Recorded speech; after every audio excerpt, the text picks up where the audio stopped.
Hey,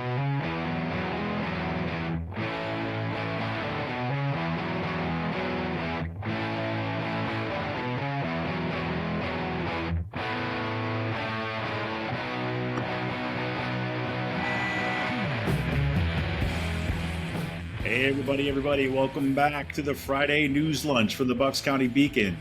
My name is KEVIN Mahoney, and I am so pleased to be back here again. Yes, we've had a little bit of a hiatus for the Friday News Lunch, and that has everything to do with the fact that my computer decided to, I don't know, implode, explode, we shall see. Thing is still in the shop after more than a week, and hopefully we're going to be able to recover everything and get back to our regularly scheduled programming as we go. It could not have been worse timing too as well. It was right before July 4th holiday, and we had a great show that was ready to release for July 4th. However, after my computer crashed, we weren't able to release it then. But that's what you get to hear today. And I am pleased. This was our first show with one of the Bucks County Beacon's reporters. You're going to be hearing an interview in the second part of the show today with Bucks County Beacon reporter Melinda Rizzo. Yes, Melinda Rizzo. She is one of the more prolific reporters of the Bucks County Beacon. As you'll hear in our interview, she's started earlier this year, but it feels like she's been right there from the get-go, given how much she's writing.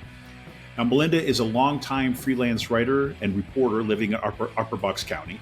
In the Bucks County Beacon, she covers Bucks County government and sniffs out fascinating feature stories to share with the Bucks County Beacon readers. Her work has appeared in numerous publications throughout the region, in print and online both, and you can still find it. She does a bunch of really cool stuff. And I also found out she's also a published poet. Yep, that's right. And thank you for a copy of your poems, Melinda. It was pretty awesome.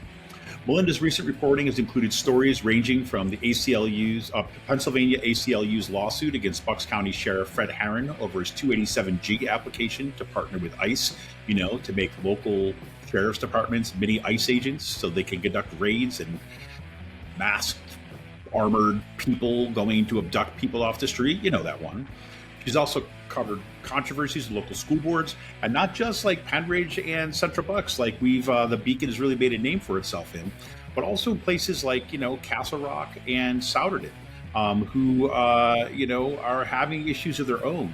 And as we've learned in Bucks County, very often what's happening in the school boards is really the kind of measure of where politics are right in the county. She's also did a great piece, which we'll talk a little bit about today too as well. You'll hear in the interview about the opening of farmers market season in Bucks County. Great piece. She just it's like one of these things where, we know farmers market season is there, and sometimes you can read stories that are out there that are saying like, look at all the farmers markets that are out here. Those big booster stories that you get, lighthearted, which is nothing wrong with those things. But, Melinda, given the kind of reporter that she is, she takes that extra step, right?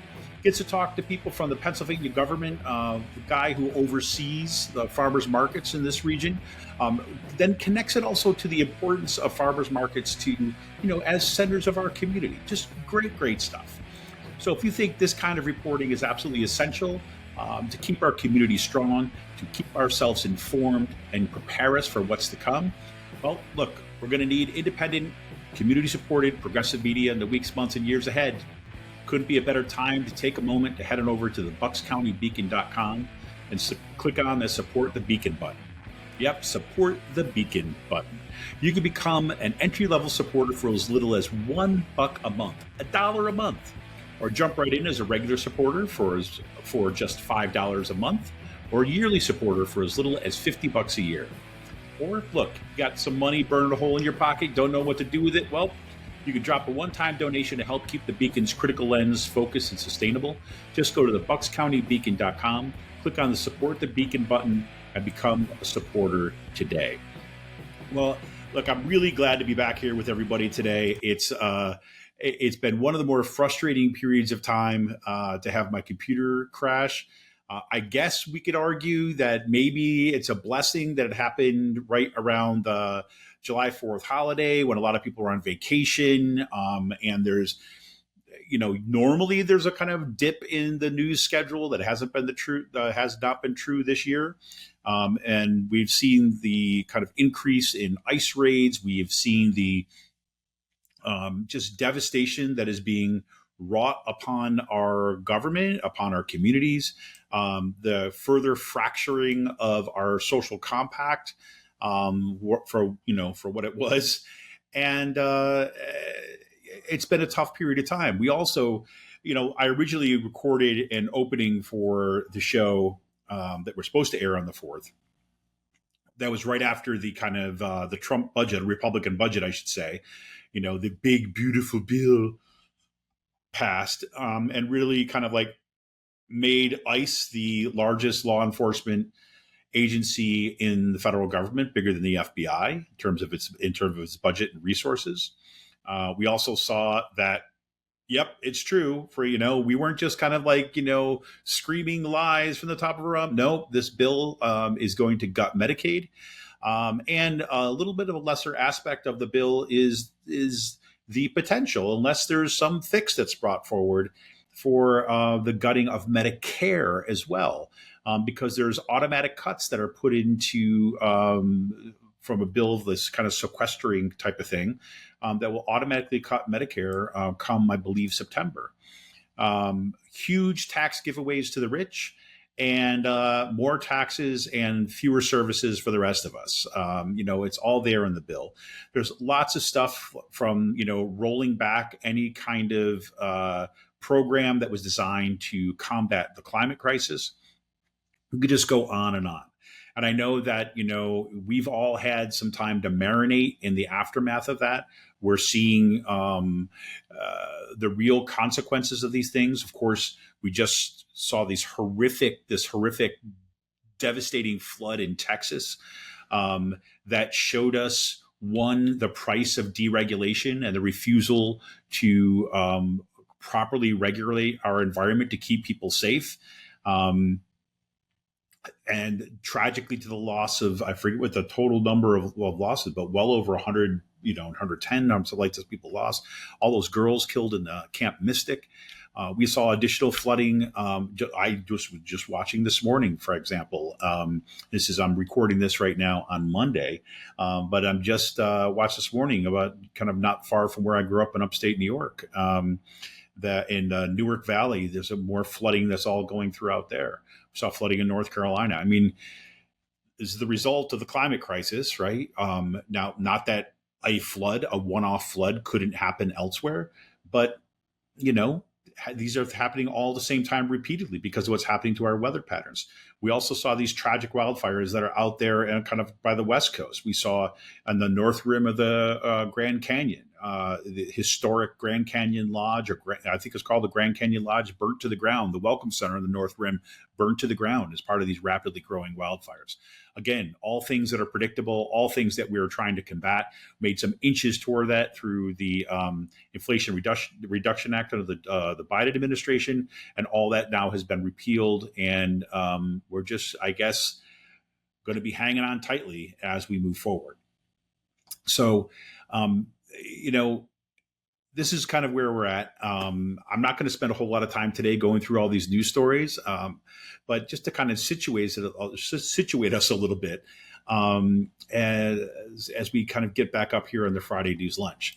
One of the things that we've been wanting to do for a while, you've heard me talk about it, and when Emily and I were doing the show on Fridays, she and I have talked about this, about wanting to have more Bucks County Beacon writers come on, talk a little bit about their work.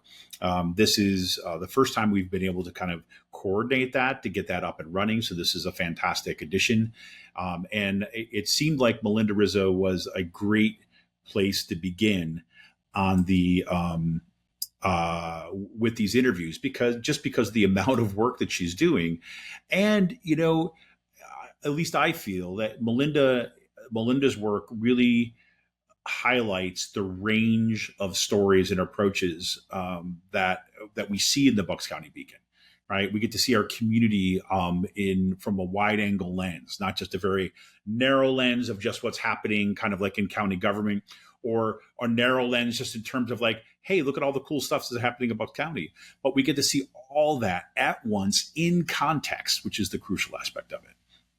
So I'm really thrilled to be welcoming Melinda Rizzo to the show. I'm so happy that you're going to be able to hear her interview after this kind of delay. Keep in mind that, when you do hear the interview, this was originally supposed to come out on July 4th. So there might be a few things in there that there might be some changes or updates to stories that we refer to. Just keep that in mind ahead of time. But after re-listening to the interview, definitely wanted to kind of to share it, make sure that she was the first one that we got to cover. And, something to give you an idea about what you can look forward to in the weeks and months ahead. So after the break, I'll be with you, and we're going to turn us over to the interview with Melinda Rizzo.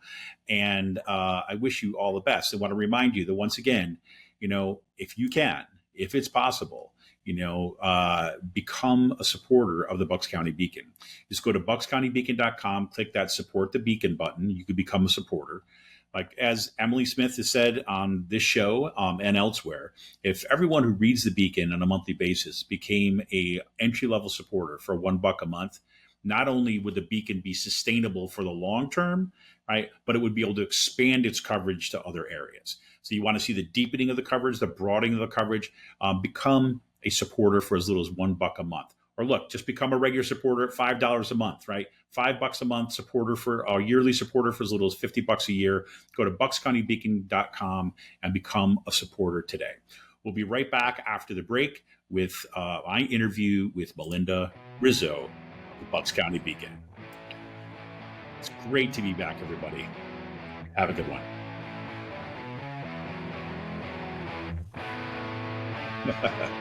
Here we go.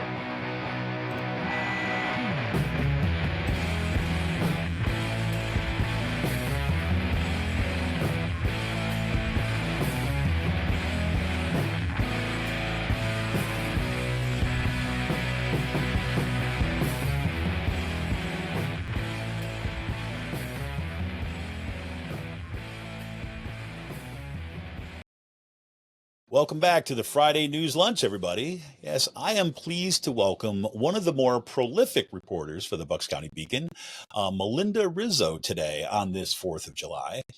Melinda's a longtime freelance writer and reporter living in Upper Bucks County.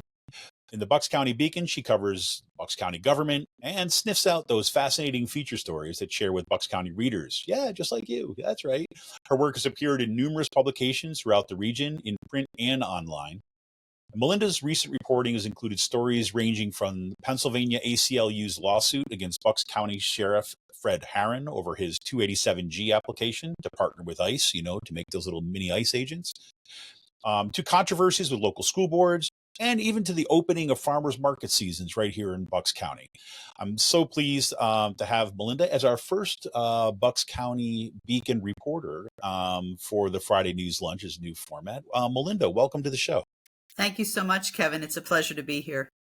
This is, fantastic. And like we talked a little bit about before, we started our recording and things for the day, is like I've loved your work in the Beacon. I mean, I've loved the kind of coverage of everything, like I said, from the farmers market to the following up of developing stories like what we're seeing with Bucks County Sheriff, and to the focus on, those stories that I think are really super impactful to people around this region.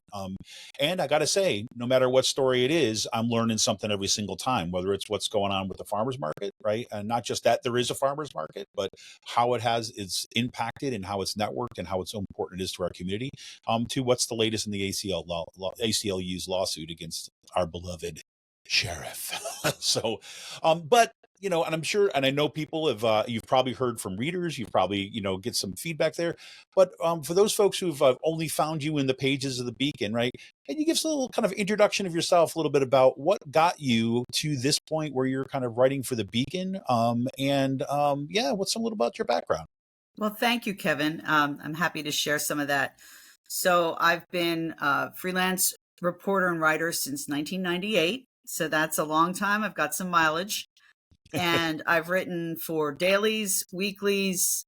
I've written for some magazines, human interest, feature stories, news coverage, meeting coverage, you name it. For a business client I write about manufacturing, labor, and I've even done some work for some of our local universities to highlight their programs, alumni, and what their faculty are doing. So how I got here with the Beacon, I've actually only been writing for the Beacon since January of this year. But as you mentioned, I've done a pretty high volume of work for them. I'll say, yeah. it feels longer than January, but that's in a good way. I need to qualify that. It's been in a good way. I learned about the call for freelance on LinkedIn.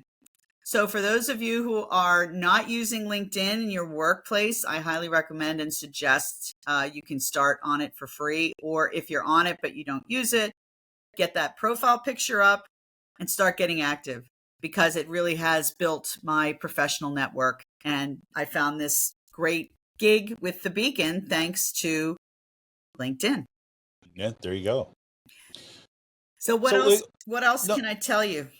Yeah, just, I mean, like, so when you're kind of covering it, as you're, your work that you've done over the years with, in kind of your reporting, everything, I'm just curious, have you seen just changes that have gone on in that kind of industry, or in the kinds of things that you're covering, or how it's that you have to cover things compared to where we are today?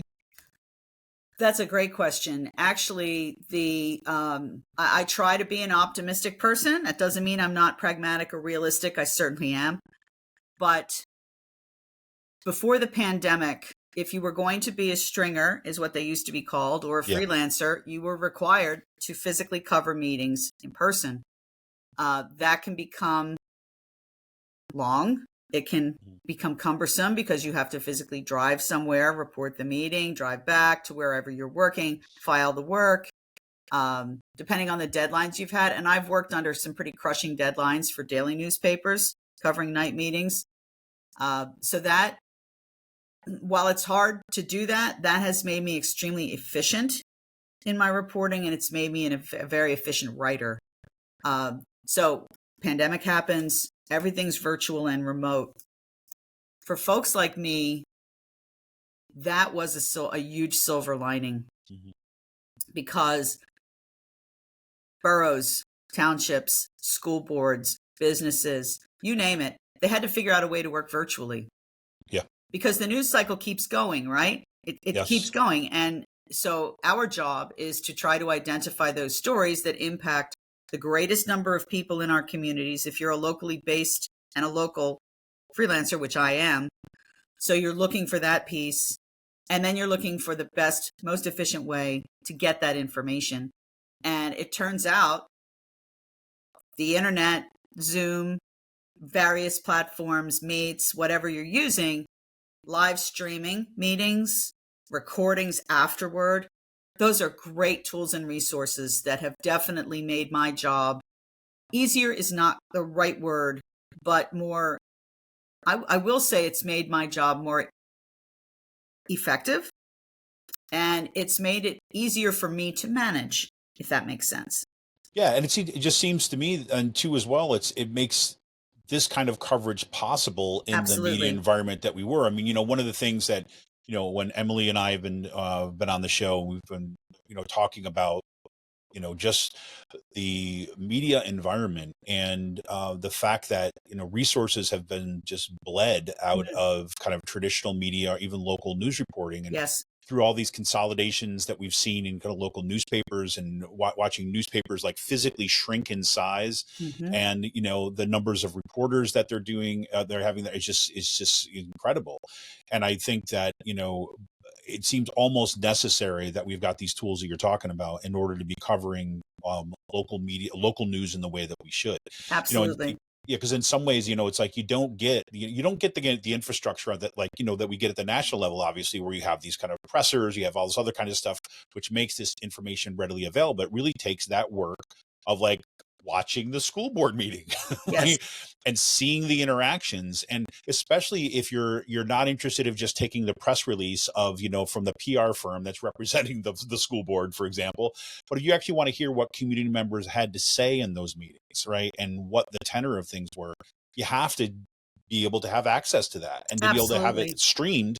That's like, that's huge. And I'm glad you brought that up, because the Centennial School Board meetings recently with the hiring of their new superintendent is a perfect illustration of what you're mentioning. You know, a press release, which, and a lot of, believe me, I received a lot of press releases in that very short Oh, I interval bet you between did. when that news broke that this was under consideration. Dr. Abram Lukabaugh from Central Bucks was under consideration at Centennial, which is the next district. They're neighbors. Yeah. If you know the geography, you know that they're neighbors. So having that ability, because I'm an hour away, to get on the live stream, watch the meeting unfold, and then have access to the recording if I needed it, to actually quote word for word things that were important to get. I mean, you always, as a reporter, you always want to get it right. That's our job, is to get it right. But transcribing your own handwriting, I've actually, back in the day, I had people look at my notebook and say, "Is that shorthand?" Because my handwriting is so bad. But I understand it, right? Right. When you start to not understand it, your own handwriting, then it starts to get a little wonky. But to have that opportunity, to have that ability to go back and re-listen, to make timestamp notes, which I do regularly when I'm watching a live stream, so that I can go back to the right place. Or what we didn't have years ago also were transcription platforms where you could take a meeting, dump it in, and have that. That's huge. That's unheard of. But we have that now. That's incredible. I remember, kind of years ago, back in like, it must have been 2016? No, before that, 2011, when I first started Raging Chicken. We had an independent media project and stuff going on. And there were sometimes we'd do interviews with folks, whether it was in a podcast format or whether it was kind of in person. And then having to go back and transcribe those things, it was the most laborious thing you could do. And it wasn't cheap.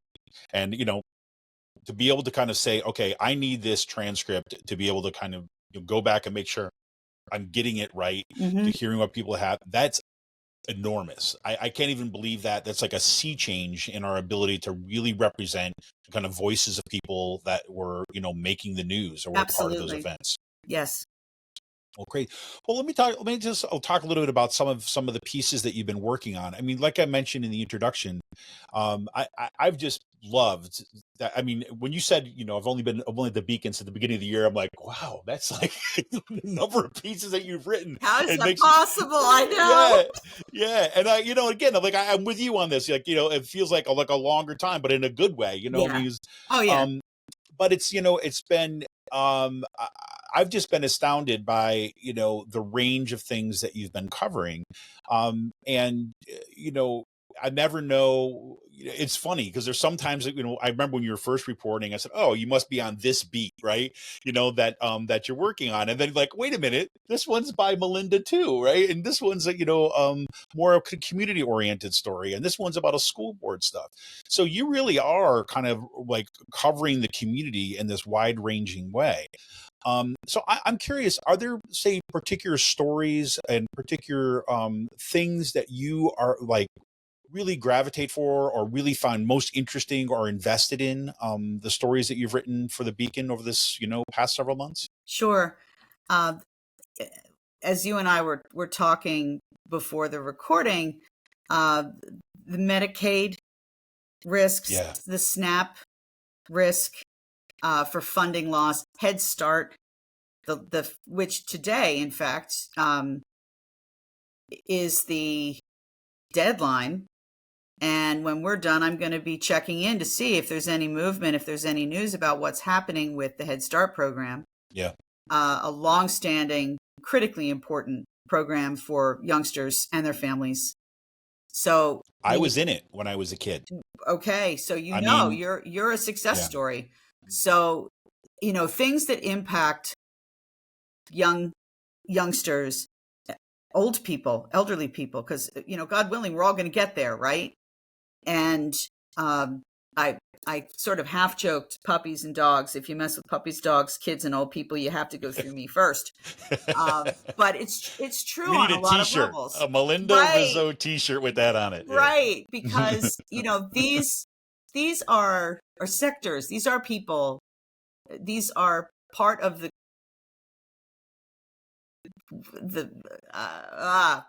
life on Earth, right? Yeah. That needs to be valued, appreciated, and supported.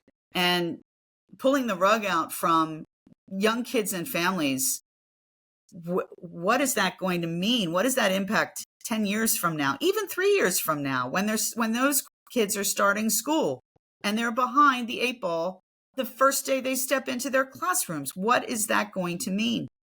So trying to shine a spotlight on some of those funding risks, I think is just so important, because people need to understand, if you're robbing Peter to pay Paul, this is what it means. Yeah, and it seems to me is like this is where I mean, again, I appreciate your reporting that you've done so much, is because a lot of times I think people relate to these debates, right, about what's going to happen with Medicaid, what's going to happen to Head Start programs, as these conversations that are happening off in Washington, D.C. Mm-hmm. What I've really appreciated about some of the things you've been doing is that, well, let's look at what's this mean for Bucks County. Absolutely. Right. And people that live here, and people that pay taxes here and raise their families, and this is their home. Exactly.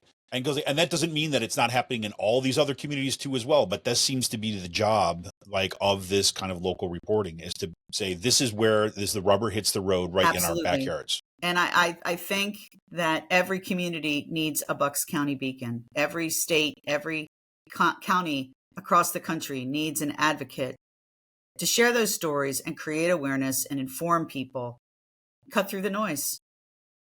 Yeah, 100%. So I'm curious about about your experience covering the Fred Harran stuff with the sheriff, right? I mean, that seems to be like a whole that's we're talking about impact of on the one hand of fiscal policy that happens, right, or Yes. federal policy that's and the impact of things like on Head Start programs and so on. I follow this stuff very closely too as well, because I mean, even if my sister is she has a mental disability, right, and she is she's 2 years younger than I am, and Okay. my folks are pretty getting up there, right? So this is going to be one of the things that's going to help sustain her long term, to give access Sure. to services and so is other stuff. So Sure. I'm watching this stuff too as well, and thinking about what those impacts are. So on the one hand, we've got those things, which I think you're covering so much, and then you've got like a story like this that's happening with the Bucks County Sheriff. Can you talk a little bit about what that experience has been like, kind of tracking that story? Well, it's been a ride, and it's not over yet, right? Because the decisions haven't been made. I understand. I believe it was Friday that the federal judge Sanchez, who was to rule on where the case was to be heard, because Mr. Harran had requested it be moved to federal court out of state court, and Judge Sanchez threw it back to state court and said that there was no reason for it to be in federal court, that it was a state and local issue, and that was the appropriate venue for it to be heard. So what's interesting about that are the various perspectives, and trying to get as much information as possible to illustrate not just what's happening now, but what the potential impacts are based on what we know has been happening across the country. Now, in fairness to Mr. Harran, he has said that his plan is to simply work with people who are committing crimes in Bucks County. He does not intend to participate in raids or roundups. He does not intend to do any kind of I know that the ICE program has been accused of racial profiling. However, there are 3 levels, and this is where things kind of, for me as a thinking reporter, how does this square? There's 3 levels of this program, and Mr. Harran has applied for the most impactful, most severe, highest level, the 287G. Right. 287, 286, you'd think I would know that number. 287G. 287G, yeah. I was right the first time. Go with your gut, right? Yeah, exactly. And, so what's interesting to me And when I spoke with attorneys for ACLU PA, they called out. It's like, okay, well, this is what he has said. However, this is what the program is, and this is what you've signed on to. So how do you expect to be able to do some of the program and not the rest of the program? So that's kind of where that inconsistency comes in. And certainly, as humans, we don't like uncertainty. Mm-hmm. We like to know that Tuesday is going to follow Monday, right? Yeah. And so the uncertainty for many, many, many people is something that is just, it stops them in their tracks. They can't deal with it. It increases their anxiety. It distracts them. They can't handle it. And it'd be interesting if those are factors right now for the folks that are so dramatically opposed. And you've seen the headlines, you've seen the videos of the protests that are happening. Yep. So it's going to be interesting following this story to see where we end up. Because I don't think it's a short path. I think we're going to be knee deep in this for a long time. I think you're right. And I think that, this is again, why I was curious, like how you would talk about this, because one of the things that was, I appreciate about your coverage of it, that where I learned stuff was, it's because of what's happening nationally, right? And because of the way that our politics generally kind of immediately go to the corners, right? Where we're going to stake a position about this particular thing. And now let me be clear, like me personally, right? I think what's happening is just fundamentally inhumane. I think this is American, at least the America that I signed on to, right? And so many other people have signed on to. The fact that we have mass armed people, right, in our streets rounding people up is crazy. I'll tell you this story. We went to my family and I went to New York to see a Broadway show this past week because my daughter really wanted to see it. She's involved in theater and all those other things. So what we like to do is you go into park in Hoboken, and take the train into the city, right? So it's a lot easier, whatever. So we got off, we parked our car, and we're walking to the train station, and there's some construction going on. So we had to kind of go through this other route between these couple buildings. And there's this big black SUV parked there. And my wife had been talking about how, man, she keeps on seeing these things all over the place. And so she's like, look, she just pointed to it, like, whatever. And we turn and we almost run into these two guys, right, carrying assault weapons. Right, all with tattooed, big muscle dudes, and they were ICE agents laughing about kind of like the new uniforms. Wow. Right, and we literally ran into them. And if I'm a white dude in a family in here, if I'm brown and I have that same experience, right, with those folks, regardless of what that person is going to do, my response is going to be fear. Absolutely. Exactly what you're talking to, because you don't know. You're going to have a visceral response. 100%. And then I saw this video just last night. This woman was driving her car. It was in Manhattan, and she's driving her car to work, right? She's dressed in a suit and everything like this. And her car, because these ICE agents were off on the side and they were blocking parts of the street, her car mirror or something like this clipped the ICE car. Right? They stopped her car, they pulled her out, they handcuffed her, and they threw her in the back of the truck. I mean, this is incredible to me, and so my bigger point was that you have these things that are going on, and there's that kind of visceral reaction, but it's also so critical to understand, okay, what are the specifics here, right? The things are sorting out, okay, Fred Harran says, okay, we're not going to do this. But then just what you said, when you start looking at those other provisions, I mean, look, you can have partnerships with ICE that say, look, if there's somebody in your prison, right, then you can just run their record next to their citizenship stuff.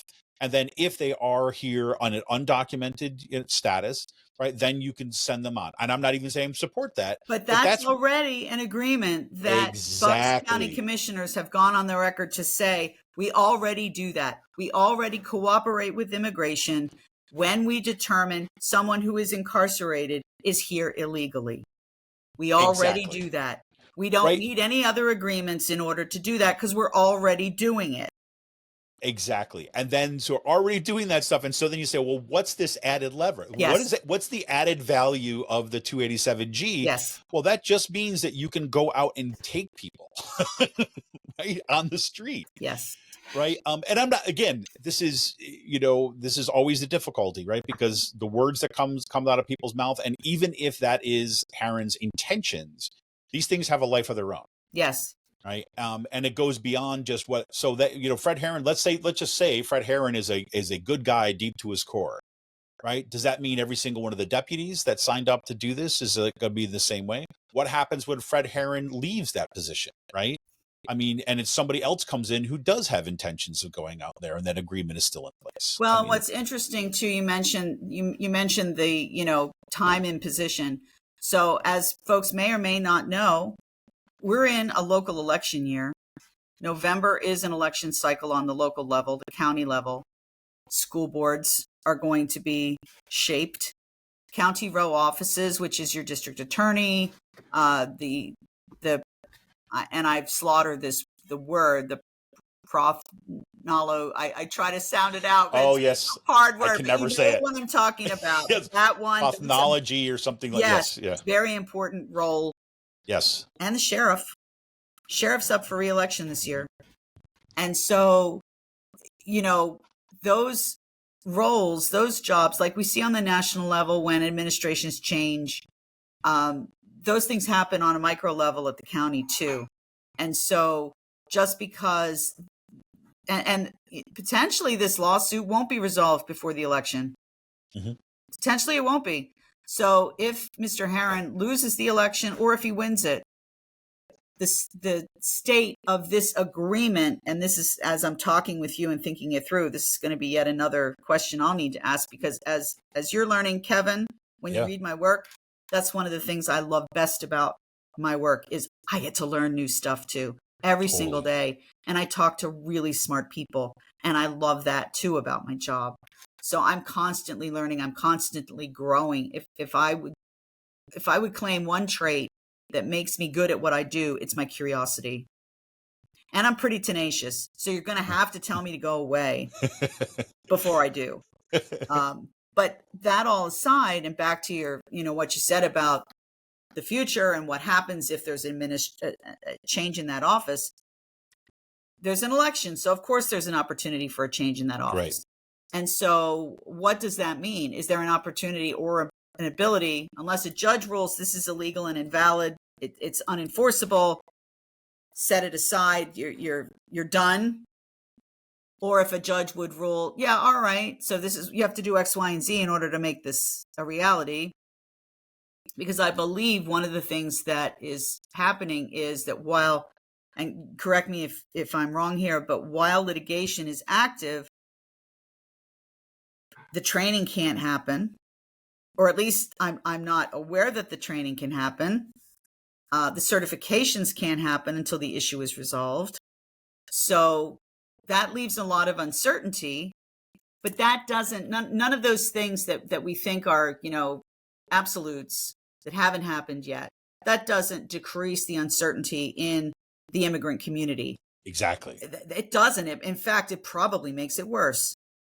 Exactly. Because I mean, I think that's ultimately like really where the rubber hits the road regardless, right? Because yes, I agree. While all this stuff is going on, right, there's been a sheriff now who has expressed a desire to sign on to this program. Yes. And technically, if they're not going about and doing these trainings and they're not officially doing it right now, that's an important question, right? But for the communities that just know, here's the sheriff and this is what we see, these pictures that are happening on the screen every single day and other sheriff's departments, and this is the same thing. Yes. Well, you've read the story. Yeah. So in one of the several that I've done on this topic, Lehigh County a few years ago was in a similar situation. Their sheriff signed on to become a 287G partner, and someone was wrongfully arrested, received a fairly large settlement, and the county backed out of the agreement. They are no longer participating in 287G. So the other thing I think that's cautionary that folks can learn from is when in areas where this has happened and these problems have occurred, these are the outcomes. Do you really want to risk that? Right. Right. And I think those are the questions that, putting those questions before, putting this information, putting these stories before the community, like puts us in a position where we can really answer that question. Absolutely. Or start to ask that and talk with each other about that. Right. And then make those decisions at the polls when you vote in November. Exactly. Well, this is just great stuff. Now, I want to ask you one more quick question that I'm just kind of curious about things you're working on. But on the flip side of that, on the other end of this kind of reporting, we talked a little about this before the show too, as well, is that, you talked about you have passion for food, gardening, and all this other stuff. And you've got this amazing, I just love the stories that you've had on the farmer's market. And what's a story like that kind of like, how do you see the importance of those stories or the interest in those stories, kind of like alongside these other ones about like the sheriff and ACLU? Sure. Like talk us a little bit about that stuff. Well, the variety is what keeps things fresh for me. And I've always enjoyed working on multiple things. Sometimes, I've had people say to me, "You're doing what? You're working on 5 different stories and all these different how do you keep it straight?" Yeah. Well, I've got some pretty good executive function skills, so I can keep it straight. And that's what's nice is I also like to approach the work with where are the connections to be made. So with the farmers market, for example, we've got great markets up and down the entire county. We're still an agrarian county. Yeah. We still have a lot of small family farms. In fact, I live next door to a working 5th generation family farm. Their land surrounds me on 2 sides. And creating that awareness, I think, is really valuable. But also, so the farmers market story, creating, that sort of, this is the abundance that's available, not just the markets, but CSA programs. If you want to buy directly from the farmer, you can do that. And whether you're living in the bottom portion, the center portion, or the top portion of the county, you're going to be able to tap into that. Yeah. So that's an awesome thing to be able to do, right? The other thing too about that is the SNAP program. I wrote a story recently about how the senior vouchers specific for markets have been dramatically cut. So less seniors are going to be able to get their fresh fruits, vegetables, and products at the markets than got them last year or the year before that. And to me, that's wrong. Yeah. That's wrong to limit someone's ability to feed themselves or their family. It's wrong. But not an opinion writer. That's not what I do. Of course, I have opinions. We all do. Yeah. But I do my best to make sure that stories are balanced as much as they possibly can be, that I'm sourcing a variety of places. And in the farmers market story, tied back into that cut, what does that mean? A lot of markets accept SNAP. Yeah. And the gentleman I spoke to at Penn State at the Extension Service, that was his suggestion. When you get to the market, check the information table, see what vendors accept SNAP. Many of them do. So you can get fresh picked produce right off the farm and use the benefits that you're receiving in order to pay for it. To me, that's a win-win. Why wouldn't someone want to support that? 100%. And it's the kind of thing where it's like it does like exponentially more work in the community. Like one, sure, that person gets like high quality local produce, right? And other goods, baked goods there's coffee, all this kind of stuff that's available. And that money stays in the community. Exactly. It doesn't go off to giant off to their, New Jersey corporate headquarters. No, it's like stays right here with those farmers that are helping build the networks in our community. Absolutely. It's a positive cycle when it works like that. Yes. And in Bucks County, we are really fortunate to have so much opportunity to support local food growers, local farmers and purveyors. You can't go real far without stumbling over somebody, right? Whether it's a roadside stand, a truck farm, an organized market, a market on a farm. There's plenty of those too. Yep. So there's a lot of opportunity. And if you're truly interested in supporting local economies, whether you're in Washington or whether you're living on Main Street, that's the way to do it, right? 100%. 100%. Well, Melinda, are there any other kind of stories that you're currently working on or things coming out that we should be looking for? Or you got everything kind of on the down low at this point? Well, there are a few things I probably should keep on the down low. But certainly I'm going to be circling back to see what's going on with Head Start, because the deadline for that information is the 30th of June. So what does that mean tomorrow on the 1st of July, right? So that's an important, to me, that's a very important story. And the other potential funding, federal funding cuts to education. One of the offshoots of that is this push for private school vouchers.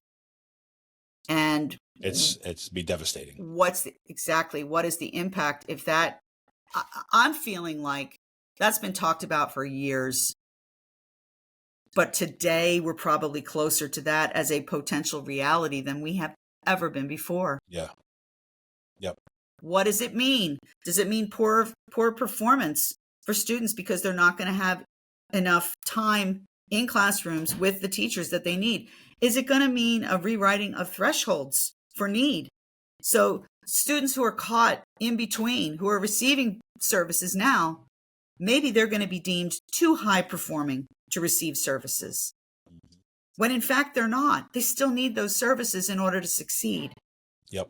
And it goes back to the comment I made earlier about if you're in a position of power to make decisions to benefit people that voted you into power, and you don't do that, do you deserve a future? Yeah. Yeah. I think it's a great point, and one that's actually powered by people and people in our community who are having an opportunity to be successful. 100%. And, that's a very different world that, I'll tell you right now, in higher education, this is true. Like, we're seeing these pushes now, and I've been reading, following some of these stories and around education, where coupled with these, you mentioned the kind of charter bills and things like this, they're looking, well, how do we save money? Because that's all they care about, right? Is framing everything in money. Well, we're going to replace teachers with AI bots. And that's the way of kind of delivering these things. We're being actually encouraged to embrace AI in the higher education right now, which is remarkable. And not to say that I'm not an either or person. It's not how I work. But when you see when it becomes about money, then it's not really about helping anybody. It's not about building a community. It's about kind of transferring kind of money from one group to the richest people on the planet. So, Right. Because they need more. Right. Yeah. Right. Well, they got to get to Mars. You got to get to Mars and the moon and everything. So you got to do it. But crazy. Well, Melinda, I really appreciate you taking the time to kind of join us the Friday News Lunch. Like I said, I appreciate your reporting so much. I mean, it's wonderful to be able to talk with you in person at this Kevin. point. But I really look forward. Yeah, really look forward to reading the rest of your stuff, and I hope you have like an awesome. I guess we're moving into July, so an awesome kind of next month coming up. How is that even possible? Tell me about it. Tell me about it. Well, I want to thank everybody for joining us today, too, as well. I want to remind you that you can help support the work that Melinda does and everyone at the Bucks County Beacon by heading over to the buckscountybeacon.com, hit that little support the Beacon button, and you can become a supporting member for as little as $1 a month. You've heard Emily say it before. If everyone that read the Beacon contributed just $1 a month, we would have like a fleet of Melindas out there covering everything that's going on, because the last thing we want is for Melinda to burn out because there's too much to cover and there's only one person to do it. We got to bring more people on, and the way that you can help that, become a member.